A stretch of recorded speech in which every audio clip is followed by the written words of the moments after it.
Welcome back, guys. Today we're going to discuss the cheapest way to catch more fish on a more consistent basis. And assuming you already have a notebook and pen, it's actually free, so why not give it a shot? And of course, I'm talking about a fishing journal. I've kept one for 8 years now, and I've used it to track fish movement as well as their feeding behavior. And in doing so, I've discovered a lot of patterns that happen in my area, as well as how they're influenced by other phenomena going on, such as weather, moon, etc. There are 9 variables that I keep track of, and in this video we're going to go over them. Now, I use my journal to track striped bass and bluefish. You can use it for any species though, those are just my favorites, so that's what I choose to use it for. When I started, I actually used it to track scup, because that's what I was into at the time, but then I switched over to lure fishing for striped bass and bluefish, and that became my new favorite thing, so I just adapted my journal to that approach. This is just going to be a quick outline of the 9 variables that I keep in my journal. I do want to point out that I'm keeping a saltwater journal, so if you were going to keep a freshwater one, there would actually be some different variables you would want to keep track of. But for now, we're going to cover saltwater. So the very first thing I write down after a trip, and it's important to do this right after you get home from your trip.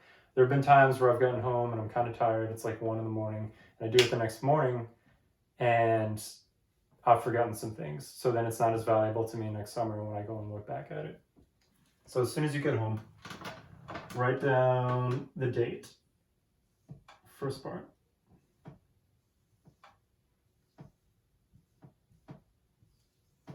And the reason why I keep track of exact date rather than season or time of year is because, let's say I put down May.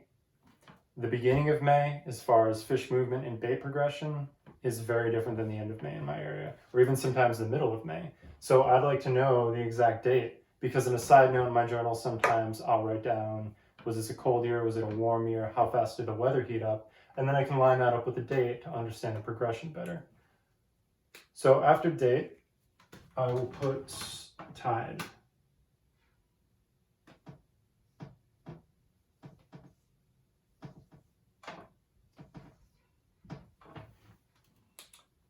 And for this, we're putting the stage of the tide. Also, I should probably just write this down now because they were late. So tide and then moon as well. And the reason why we keep track of both is because the tide differs depending on the moon in strength as well as level.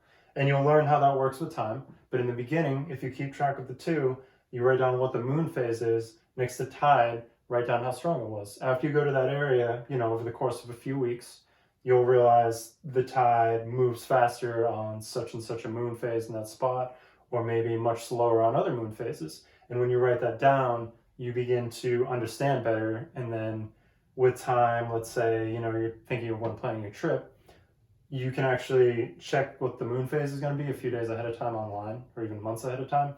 And that will tell you how strong your tide's going to be. And then over time, you'll learn what stage of the tide or what strength of the tide the fish are most likely to bite on. And then, moon phase is obvious, write down what the phase was, learn the difference between a crescent, a gibbous, a new, a full in each quarter to get really specific, because that'll help you more in the future, and then take note of that. So next we're going to cover wind and, weather as a whole, but wind is also a very important part of that. So number 4, weather.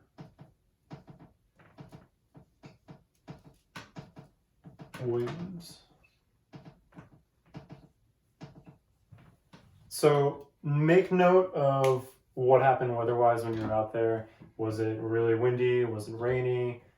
Also, I would take note of what happened before and after. So did you have a really good bite and then you went home and then all of a sudden this massive storm broke loose?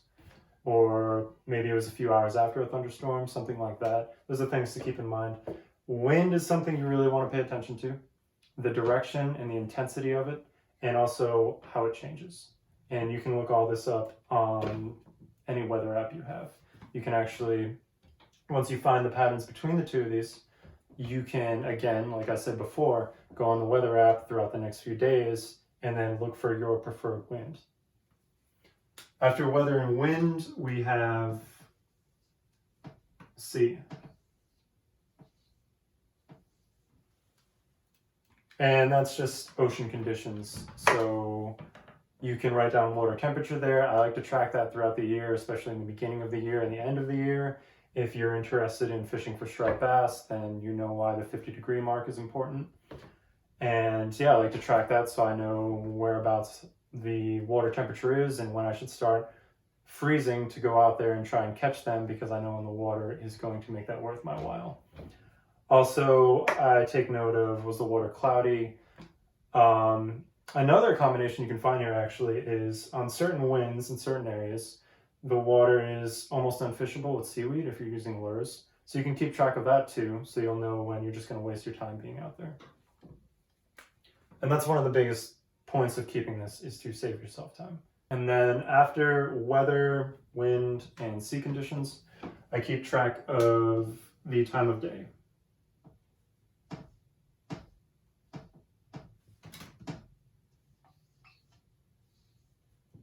Cool. And, you know, day or night, sunrise, sunset. Also, let's say it's after sunrise or before sunset, I'll make note of how far along that was. So let's just say in one spot, there's a good bite before sunset, and then it's the last half an hour. Or maybe in another area, it's 2 hours before. It's nice to know that. So let's say I want to hit both spots. I know to show up to the one first and then the other one last, and I'll know the correct order to go. And after time of day, I put down the location.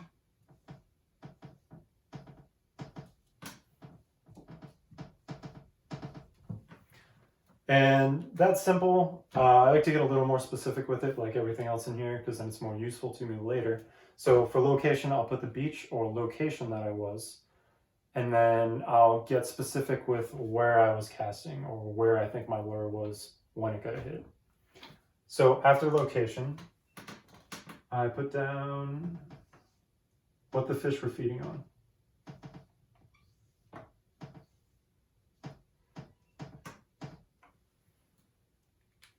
Now, this isn't the bait I was using. This is what I think the fish were feeding on.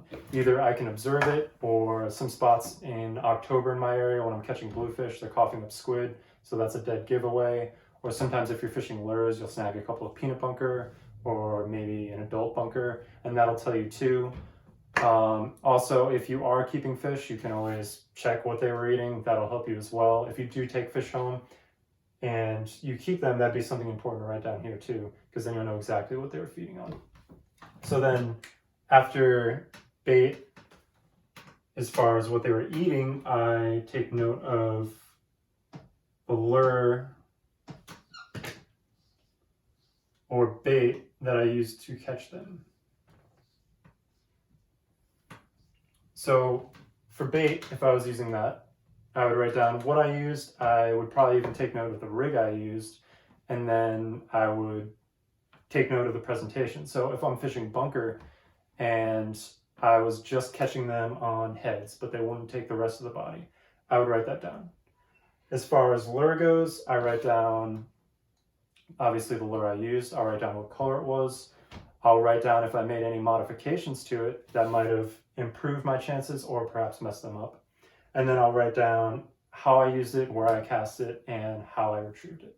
So that's it, guys. Those 9 variables are all you need to get started with keeping your journal. The season's just firing up now. We're getting into May, so be sure to put a notebook and pen aside so you can start on your next trip.